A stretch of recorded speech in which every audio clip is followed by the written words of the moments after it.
नमस्कार मित्रांनो, कसे आहात तुम्ही? पायवाट डायरीज मध्ये पुन्हा एकदा तुमचं स्वागत आहे. सो तुम्ही बाकीचे गणपतीचे व्हिडिओ सगळे बघितलेच असेल. नसेल बघितले तर मी ते आय बटनला देईन. खेतवाडी, धारावी आम्ही खूप ठिकाणी फिरलो, तर सगळे खूप सुंदर सुंदर गणपती तेही तुम्ही बघून घ्या.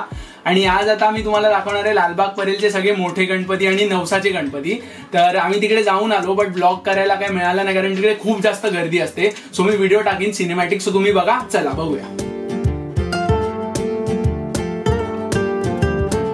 रंगारी बदक चाईमध्ये यावर्षी शिवभक्तीचा एक भव्य उत्सव दिसतो आहे आणि आपला बाप्पा हिमालयांच्या डोंगरामध्ये उभा दिसतो. खरंच हा एकदम दिव्य अनुभव आहे. संभाजी महाराजांच्या दरबाराचा भव्य अनुभव चिंचपोळीचा चिंतामणी आपल्याला करून देत आहे. या दरबारात बाप्पा स्वतः संभाजी महाराजांसारखे विराजमान आहेत. हे रूप आपल्याला संभाजी महाराजांच्या त्याग आणि शौर्याची जाणीव करून देते. राजा तेजुकाय यावर्षी एक भव्य योद्धा अवतारात समोर आले आहेत. तलवार आणि पराशू हातात घेऊन 2 सिंहासोबत उभे असलेले हे रूप एकदम अद्भुत दिसते. विशेष म्हणजे ही 22 फुटी उंच मूर्ती पूर्णपणे इको फ्रेंडली आहे. कागद, नारळाची सालं आणि अशा नैसर्गिक घटकाने तयार केलेली आहे. मुंबईला पहिली 22 फुटी देणारं हे मंडळ मुंबईचा राजा. यावर्षी मुंबईच्या राजाने एक विशेष गौरव मिळवले आहे. 1977 पासून सर्वात उंच मूर्तीसाठी विश्व रेकॉर्ड प्राप्त केले आहे. यावर्षी मुंबईचा राजा रामायणावर आधारित सजावटीने सजले आहेत. राजा एकदम भव्य रूपात उभे आहेत आणि त्यांच्या खाली हनुमानजी शंकरपिंडी घेऊन दर्शन देत आहेत.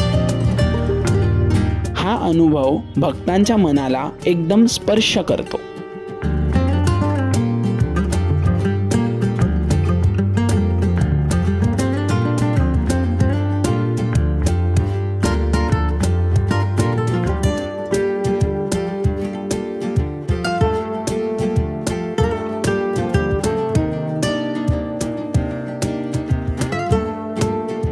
यंदा राजा हत्तीच्या मस्तकाच्या भव्य प्रवेशद्वारातून आपले स्वागत करत आहे. राजेशाही थाटामध्ये सजलेले हे भव्य द्वार भक्तांच्या मनाला भारावून टाकते.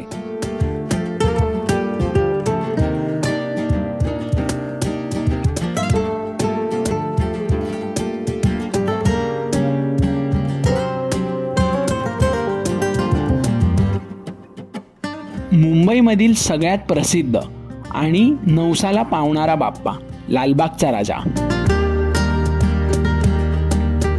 प्रत्येक भक्तांची नजर बाप्पाच्या प्रतिमेकडे आहे आणि मन भक्ती आणि आनंदाने भरले आहेत. राजाचे डोळे बघून खरंच मनाला एक वेगळीच शांती मिळते.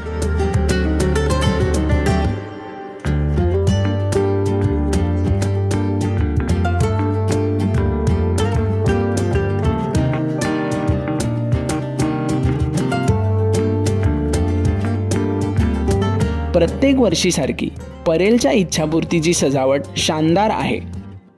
ह्या वर्षी बाप्पासाठी एक शानदार महल सजवले आहेत. महलांच्या भिंतीवर दशावतारचे प्रतिमा आहेत.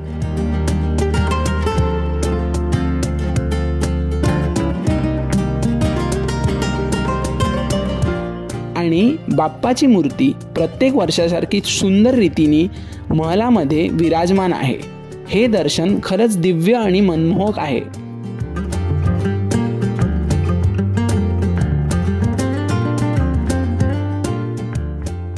यावर्षी धनुष्यबाण हातात घेऊन परेलचा राजा रामाच्या अवतारात आले आहेत. रामाच्या रूपात ते भक्तांना धैर्य, शांती आणि आशीर्वाद देत आहेत.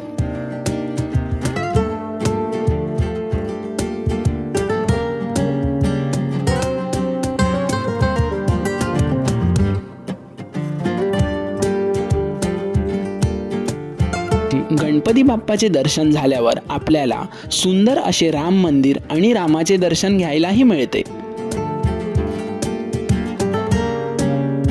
ह्या वर्षी परळचा लंबोदर एक शानदार रूपात उभा आहे.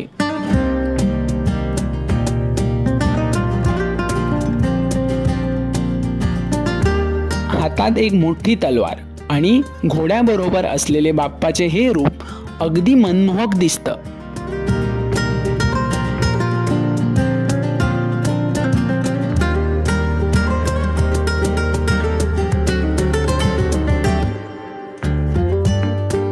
परेलचा महाराजा या वर्षामधील सर्वात चर्चेचा गणपती. 6 हातांचा उडत असलेला हा बाप्पा आपल्याला दानवांबरोबर लढताना दिसतो.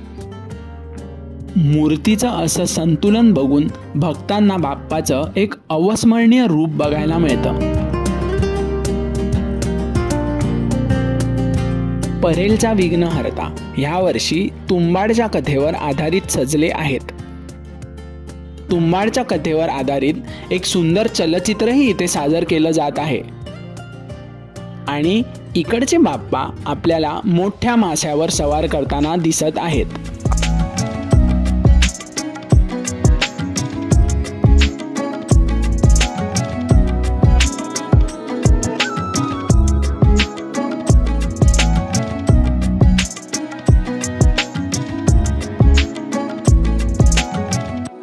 तर हा ब्लॉग तुम्हाला कसा वाटला?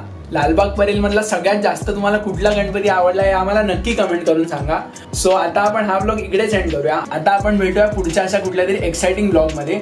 सो तोपर्यंत तुम्ही काळजी घ्या. लाईक करा, शेअर करा, सबस्क्राईब करा पायवाट डायरीजला आणि आम्हाला इन्स्टावरही फॉलो करा. Bye bye.